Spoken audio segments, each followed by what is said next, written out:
हिंगोलीत विद्यार्थ्यांच्या वतीनं हल्लाबोल मोर्चा काढण्यात आलाय। विविध मागण्यांसाठी विद्यार्थ्यांचं आंदोलन पाहायला मिळते। तर हिंगोलीत विद्यार्थ्यांच्या विविध मागण्यांसाठी आज विद्यार्थी हल्लाबोल या मोर्चाचं आयोजन करण्यात आलंय।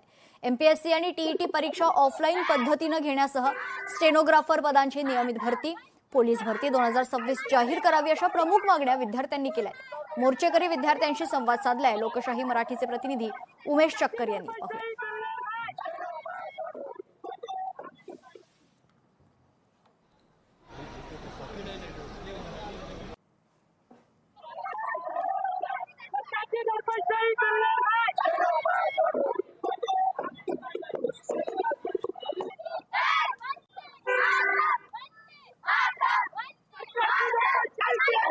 तर विविध मागण्यांसाठी हिंगोलीत विद्यार्थ्यांच्या वतीनं हल्लाबोल मोर्चा काढण्यात आलाय।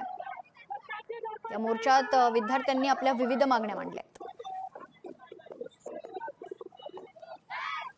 तर या आंदोलक विद्यार्थ्यांशी संवाद साधलाय।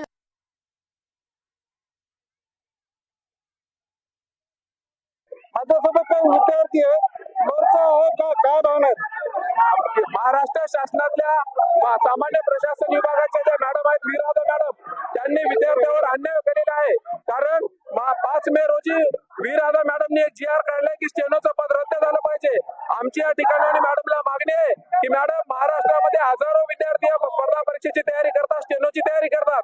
ज्या संस्थांमधून जीसीसी मधून आम्हाला प्रमाणपत्र मिळते त्यांना तुम्ही मान्यता दिली, मात्र विद्यार्थ्यांसाठी स्टेनो पद बंद केले। टीईटी सारख्या साधारण प्रश्नपत्रक जर फुटत असेल तर बाकीचा तर विचार करायचा विषय नाही। आज पोलीस पद पण 15 ते 20 लाखामध्ये विकल्या जात आहेत। आम्ही साधारण विद्यार्थ्यांनी आम्ही काय जीव द्यायचा? आम्ही करायचं काय? श्रीमंताचे पोरं जर पैसे घेऊन जर पद घेत असेल तर आमच्यासारख्यांनी करायचं काय? गोरगरीब घरचे विद्यार्थी आहेत, त्या विद्यार्थ्यांना न्याय मिळाला पाहिजे। नीट पेपर फुटे, टीईटी पेपर फुटे हे प्रकरण बंद झालं पाहिजे, कारण या प्रकारावर बंदी घातलीच पाहिजे। शिक्षण मंत्र्यांनी राजीनामा दिलाच पाहिजे। शिक्षक भरती राबवण्याच्या भावना या ठिकाणी विद्यार्थ्यांनी व्यक्त केलेल्या आहेत।